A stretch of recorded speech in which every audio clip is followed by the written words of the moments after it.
Hello and welcome to the channel. Today, we're diving into Grade 9, Chapter 3, Modern World and the Age of Digital Globalization. In this video, we'll cover solved book exercises from page 38 to 40, non-finite verbs, book review. Stay tuned for a clear and easy to understand walkthrough of all the key concepts you need.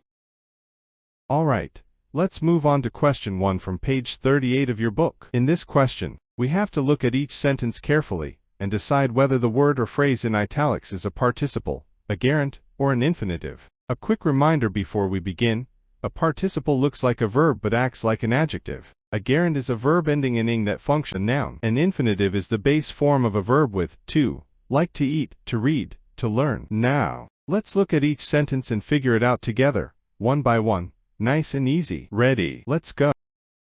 Here are the answers. 1. They complimented me on my singing, and the answer is gerund. 2. Jenny likes to dance in the rain, and the answer is infinitive. 3. There are many ways of cooking this dish, and the answer is gerund. 4. A broken heart will mend over time, and the answer is participle. 5. Happiness is having a large, loving, caring, knit family in another city. George Burns. And the answer is participles.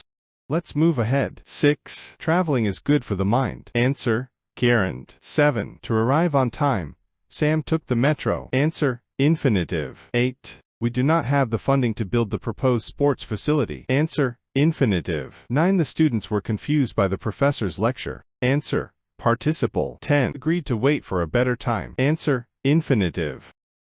Now let's jump into question 2 from page 38. This time, we need to go through the main text of the chapter and find examples of gerunds, infinitives, and participles ourselves. Once we've found them, we'll take it a step further and use each one in a meaningful sentence, making sure our grammar and sentence structure are correct. So let's find the gerunds. 1. Advances in technology enable and accelerate this flow, and the resulting international interactions and dependencies. Gerund, resulting. Example sentence: the resulting interactions have increased global cooperation. 2. The internet has increased the sharing and flow of information and knowledge, access to ideas and exchange of culture among of different countries. Gerund, sharing. Example sentence: the sharing of knowledge is essential for innovation.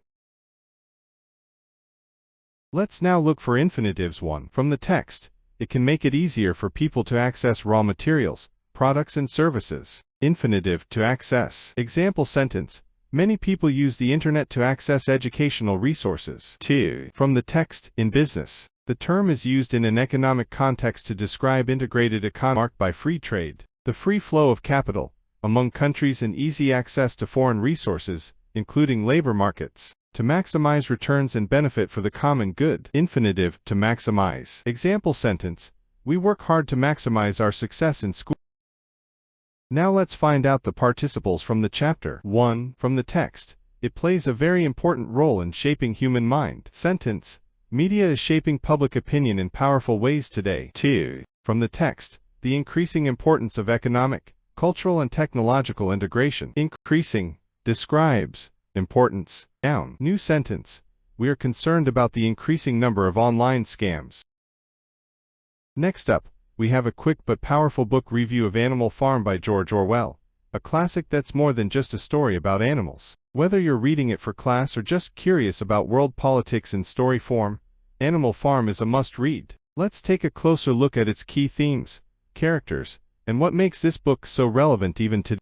Let's look at the plot structure. Animal Farm is a story about animals who live on a farm called Manor Farm. One day, the animals decide to rebel against the farmer, Mr. Jones, because he treats them badly. They want to create a farm where all animals are equal and free. At first, things seem good, but later, some animals start to take more control and become like the humans they replaced. The story shows how power can change people, and animals too.